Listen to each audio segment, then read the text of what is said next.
Hey everyone, welcome back to LifePoint Students Online. Hey, it's a new week, and actually we're starting a new series. We've been going through, before last series was Acts, the last series itself was Romans, and now we're doing James in 5. That means 5 weeks of James, the book of James.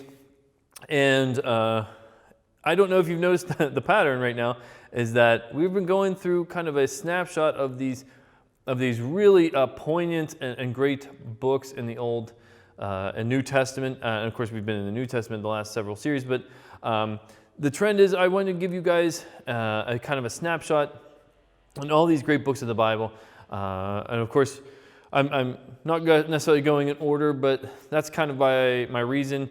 There's a reason to that too. And really it's just to kind of like, again, just give a snapshot of all the great stuff that's in these books. And really that's supposed to be an encouragement to say, hey, this is what's in here.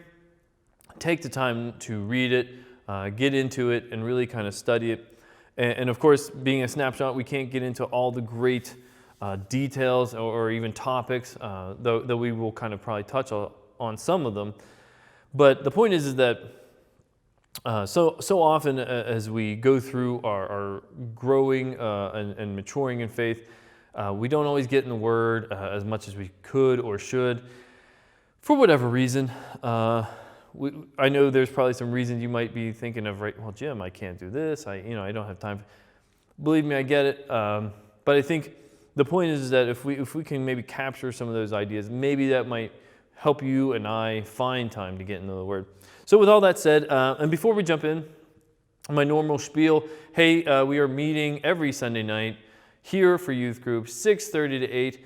Initially, we were meeting for a shorter time period, trying to keep up with policies and I don't know, encouragements of what the state and all the other stuff is saying. And I'm not trying to minimize that, but the point is that we're trying to add back more and more all the time and trying to get back to some sense of normal, but also just a chance to kind of gather together, fellowship together, have some fun, but also study the Word.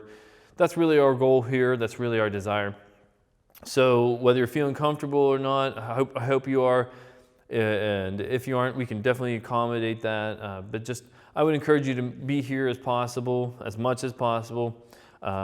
We do masks, we distance, but we also have a little bit of snack and we kind of spread out. We do have some games and we kind of keep spread out. And we are trying to make the best out of all of this. But this week, actually we're doing movie popcorn night. So come on down and enjoy some popcorn with us. We're breaking out the popcorn machine and we're going to probably put too much butter on it. But anyway, that's not the point. The other part is, my other spiel is, still got creation tickets. Sign up soon if you need help finding out anything. And look, at this point, please, if you're interested, sign up. We'll worry about the money part later. Just sign up because I know that way I know you want to go. If you're having difficulty, just communicate with me through email or something on the website. We'll figure it out. So with that, let's go to our lesson. James in 5, and lesson today is good from bad. Taking the good from bad. And our key verse for today is James chapter 1, verses 2 through 12. Now, if you might be wondering about verse 1, well, it's really just James introducing himself. So we're not really ignoring it. It's just James saying hello, kind of. So if you really want to read it, then go ahead. I encourage you to read it. Actually, before we get into our study, though, let's actually start by sharing a little bit of background. You might be wondering, I know James is a part of the Bible in the New Testament, but I don't know really much about it. Well, that's kind of why we're going to do some background here. It may actually help us understand a little too of where James is coming from. So who wrote it? James, right? But who is James? Well, he's actually the brother of Jesus, the earthly brother of Jesus, not just the spiritual brother. This is Jesus. James was born of Mary and Joseph as well. That's what we're saying. And at first, James did not fully believe, in Jesus as who he said he was. but it actually even challenged him at some point. But later he became a huge, obviously, leader in the church and believer in his own brother. And I do wonder about that sometimes. I mean, poor James, it's like, okay, my older brother's great and all, but he claims to be Messiah. I have older siblings. I never would have believed them if they said that either. Maybe you're in the same boat. But the point is, I can't always fault James for having a limited vision because, he only understood who Jesus was from a certain perspective until he, like other people, saw what Jesus, who he really was and what he could do and what he did. But James is an interesting character. He's an interesting person in history. He's an interesting church leader because think about it. What a shadow he had to live under, right? To really come out of, and think, well, hey, my brother is, also God, That's a hard act to follow, but James does his best. Anyway, so when was it written? The book of James is written, it's actually one of the first few or early writings of the New Testament books, and it was written within a few years of Jesus' death. Now, I want to be clear here. I know I'm not giving an accurate number. It's hard to really give an accurate number. So when we say early after Jesus' death or a few years, we're not talking 2 to 5 years. We're probably talking more like 20, 25. And that sounds a great deal longer, but when you think in terms of history, it's not all that long. And just kind of a small rabbit trail is that you have to remember, like, when the disciples and other people like James were writing their accounts and writing their message, a lot of that had to happen because initially after Jesus' crucifixion and resurrection, and the church started in Acts, which we just talked about a couple series ago. Remember, that movement was beginning. No one necessarily, I think, thought amongst the followers of Jesus that there would be falsehoods and false teachings. Reason being is that Jesus was so popular, or at least such a figure at the time, such a popular figure, or at least a tool other people thought they could use to benefit themselves, that many people started going around making up full stories about Jesus that didn't happen, making teachings that he didn't give. And to combat that, the disciples came together and said, we need to fix this, and we need to do it now because we are the true eyewitnesses. So to dispel all these fake Jesus stories and fake Jesus events, so to get rid of all of that, they started having to write it down and spread that around. Well, that takes time because, there's no printing press. Everything had to be written down on papyrus or some other kind of lambskin kind of early kind of paper. Not cheap. And to make any kind of number of copies takes a long time. And plus they had to write it. So the point is that 25, 20 years in and around there is really quite early. And so when we talk about that process, and that's a huge process, that's a huge discussion about that whole process, how it happened, it's worthwhile, it's an interesting story, but not really our kind of focus here. Just know that the reason we're talking about this is that you have to understand is that this is Jesus' brother sometime within his lifetime, shortly after his brother's death and resurrection. So the point is that this is someone who saw it all go down. This is someone who witnessed it all, and he's telling you what it means. So, and I think that's the really important part that I want to get across here. Who is it written for? Well, this is a little tricky, but not. Like, where we know when Paul wrote Romans, he was writing to Rome. When Paul wrote to Ephesians, when he was writing Ephesians, he was writing to the people in Ephesus. He was writing Corinthians to the people in Corinth. We know his destination. He stated his destination. Think about it. He was writing to Timothy in 1st and 2nd Timothy. See my point? It's either an individual or we know the place. James, just like Jesus, was born in the Jewish world. And while Paul was being sent out to the Gentile world, James would have probably most likely stayed in the Jewish world and talking with and dealing with Jews who became Christians. One clue to this is in chapter 1, verse 1 of James. He does tell us that he's trying to write to the 12 tribes of Israel, which again refers to the Christians in the Jewish world, but they have been scattered far from home. Well, we're going to get into why they're scattered. So why was it written? Well, the reason is that these Jewish Christians had been scattered because they were being persecuted within their own world at the time. They were being picked on because of their faith. And so, and by persecution, they might have been imprisoned, beaten. We know Saul, before he became Paul, persecuted Christians even to the death.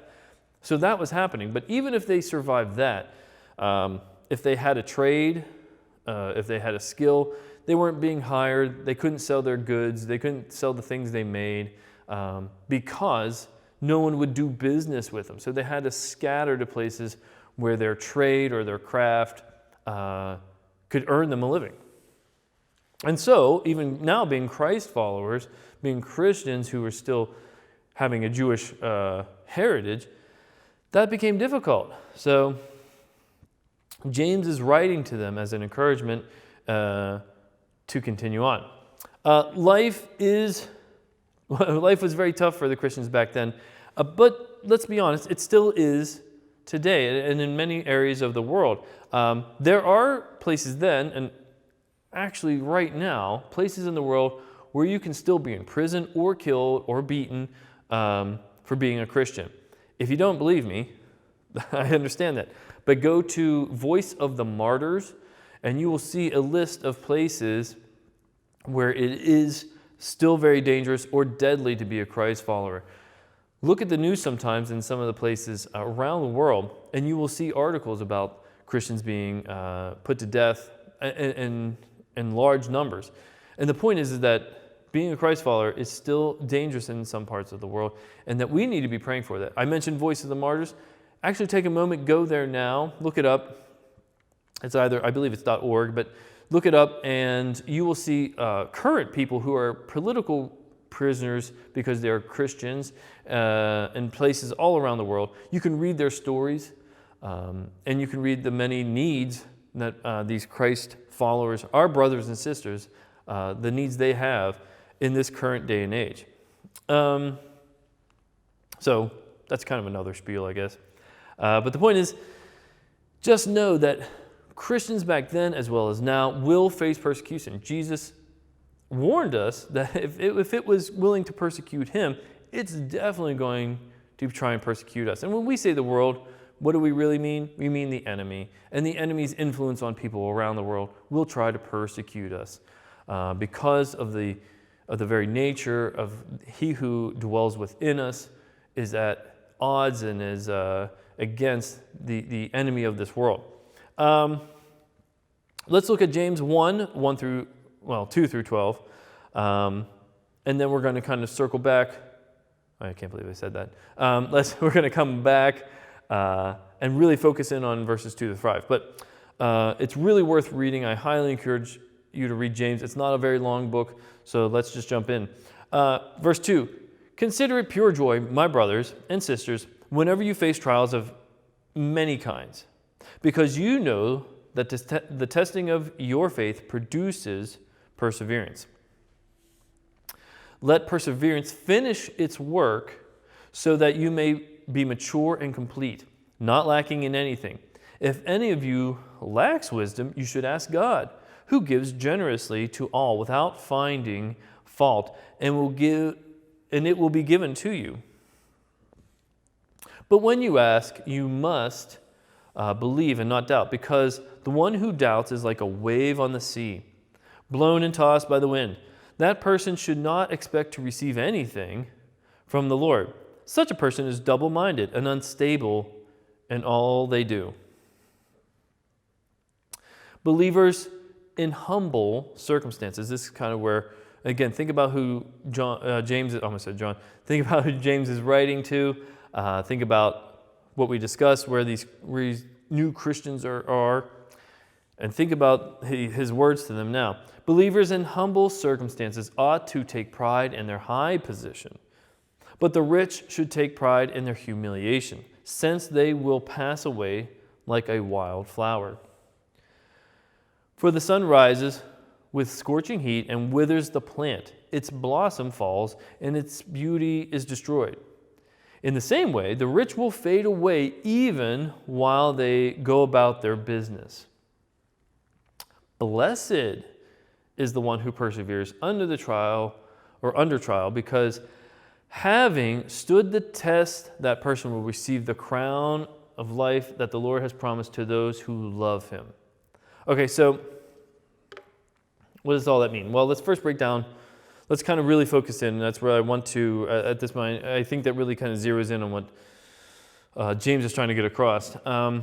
James 1, 2 through 5. We're not going to be able to, I should say this again, it bears repeating. We're not going to be able to really zero in on all the many, quite honestly, many great topics or like verses, like, because we could literally spend weeks on them, truly. The nuance and the deeper meanings, it's all worth it, believe me. And I encourage you to read and reread this scripture over and over again, because I'm telling you there are great things in there to really think about and apply. But again, we want to kind of give a snapshot here to show you what's available. Remember, we said, hey, this is who James is writing to, these Christians who have scattered because of persecution. They are going through difficult times, kind of like some of us. Now, I'm not just even talking, I mean, it could be everyday stuff for you. It could be COVID.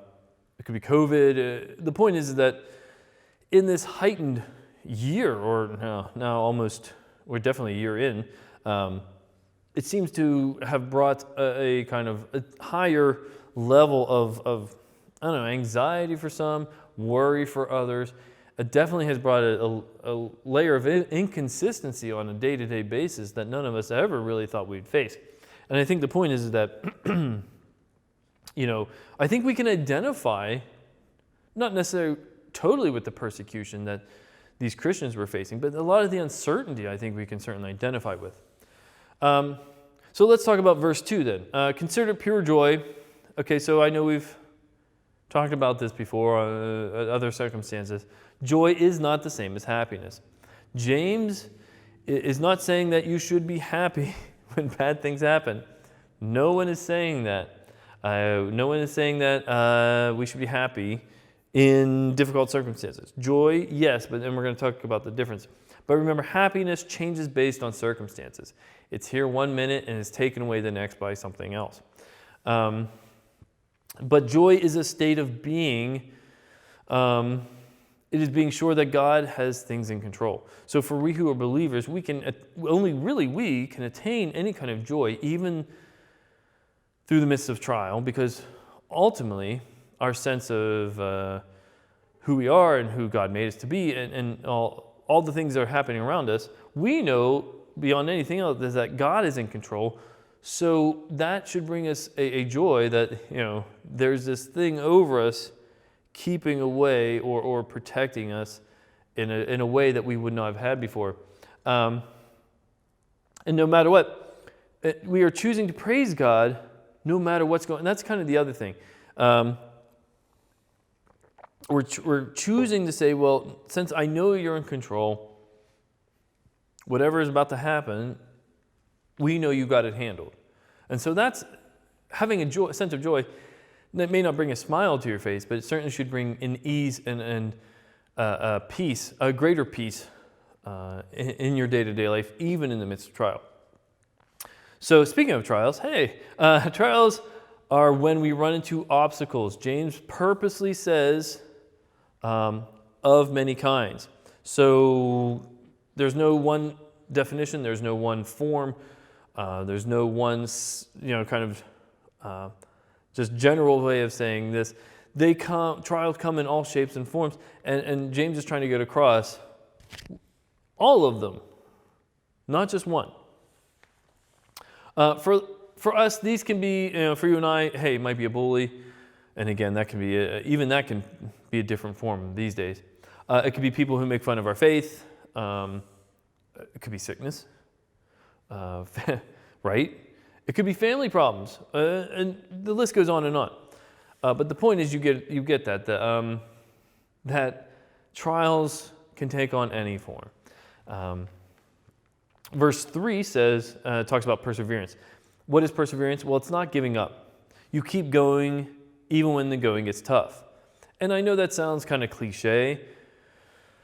And Jim, you saying that sounds cliche is also cliche. Yeah, I know. But the point is that James is getting across that the more we persevere, the more we are able to persevere even more. It's a muscle that gets stronger and stronger as you go. James also wants us to see that the tough stuff of life should not be wasted. It actually has at least some positive effect in that it builds up our tolerance, not a callousness, but it's kind of like you get a stronger muscle, the more you work it out, right? The point is that when trials come, as difficult or as hard as it might be, look, if you've ever tried to bench 500 pounds, you don't just do it the first time when you decide to do it. You have to build up to it. You have to break that muscle down a lot before you ever get to the point where you think you can handle that. Now, again, please hear me. Don't just run out and try to lift bench press 500 pounds. It ain't easy. I've done it once. I'm not doing it again. Just so I can say I did it once. The point is that difficulty, trial let's let it have that effect on us. Let us not waste it, because while it's happening, let's at least find the way to use it in some advantage, in that it helps us persevere and grow stronger. You can't decide to just keep going when life is easy. We need to go through tough stuff from time to time. And again, I can't stress this enough.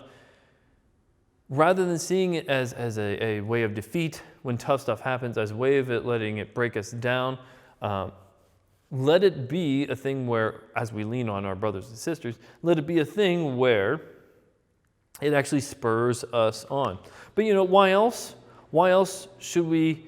Why should we just kind of persevere through all this? Well, verse 4 says it does bring us to a greater place of maturity and being more complete in our faith, becoming all grown up as a follower of Jesus.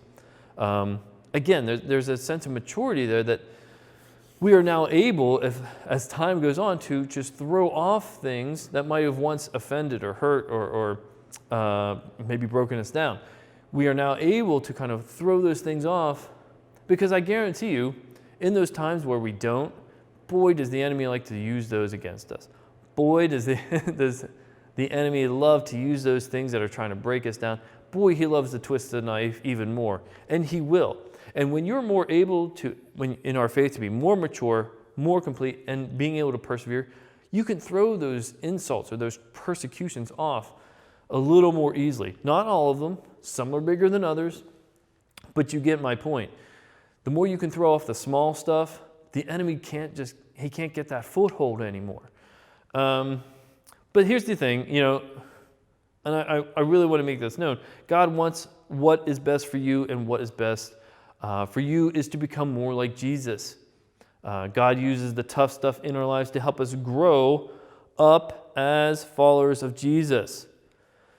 Again, Jesus warned us, if the world persecuted him, it will most certainly persecute us. And to be honest, to be persecuted maybe like Jesus, maybe not in the same manner, but the point is that if we are claiming to be like Jesus, we should be not only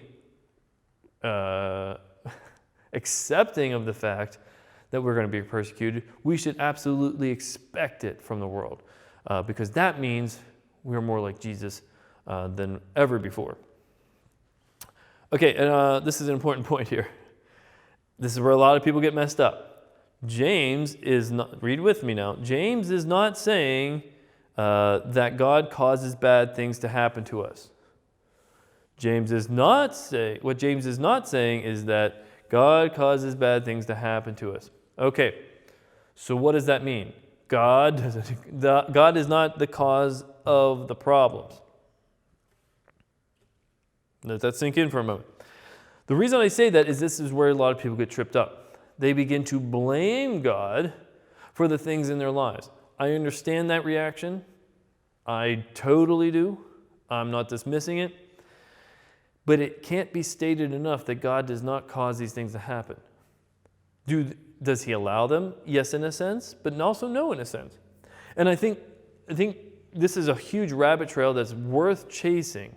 But I want to say this because, at least to kind of bring some sense of understanding, is that remember we are, and I know like this might sound trite, but we are in a fallen world. Adam and Eve, through their sin, remember, cast sin throughout all of creation.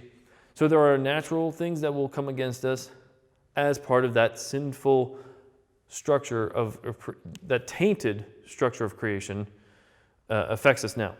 Also, sin has purposeful and direct consequences. It also has, I think, often unintended consequences. Person to person and to ourselves. So the things I do, the things you do affect the people around us when we sin. Whether we're trying to do that, trying to deceive, trying to hurt, has a direct effect. But it also has unintended effects or consequences as well. Things that we never would have thought of send people off in different directions than we ever would have expected. And so the point is that while these things are happening, while we're doing things to each other, intended or not, that has an effect on us. But God does not, what James is saying is that don't let those bad experiences, don't let them go to waste. Take something out of it. Take a nugget of wisdom out of it. Take a nugget of learning. Take a nugget of perseverance out of it. Use it. Let God use it to help spur you on. Rather than defeat you, rather than make you crumble, let God develop it in you. Verse 5, the good news is that when we don't have answers, when we don't have answers, when we need help, we can ask God. James wants us to see that God is a God who gives generously. All you have to do is ask. Now, we have to be right in our approach. It can't just be like, hey, God, give me $1 billion. I mean, oh, God didn't give me $1 billion, right? It doesn't work like that. And you're saying, why shouldn't it work like that? Well, because you don't necessarily need $1 billion. What are you going to do with $1 billion? Okay, I know you have a bad question. I know you have thoughts on that. But you know what I'm saying is that how does you having $1 billion honor God? Would be my question. The point is that God does give generously in ways that we may not understand, in manners that we may not always see, but we experience. The other thing is that, and I love reading these sentences. No one enjoyed trials or difficult circumstances. Right? Duh. But you need to be told that. I need to be reminded of that. No one enjoys that. But we can see it differently when it happens. So if we have a developed sense of perseverance, we may not like the trial, but we can see it differently when it happens. We can have a greater understanding of it. We trust that God will use the bad stuff to help us become more like Jesus. Again, the goal is in all things, drive towards Jesus. Move more towards Jesus in all things. Trials and blessings. One of the ways that, and this is kind of our last point here, one of the ways that we can put ourselves in a position to look at life this way is to make sure that we are spending time with God, God's word, prayer, so he can remind us about what is really important, what is really essential. And I think that's really the main thing here, and this is, again, what we're going to kind of close on, is that let something good, which is kind of the point of our message, let something good come out of the bad. And all of that should be a driving force. It should be a spurring on to be more like Jesus. If you want to see how Jesus handled people or circumstances or situations, if you want to act, and we should desire to act more in that manner, then let perseverance, let trials move us in that direction. As unsavory, as difficult as they might be, they can at least do that for us so that we can be more like Jesus. And with that, I hope you have a wonderful and blessed day, and we'll talk to you later. Bye.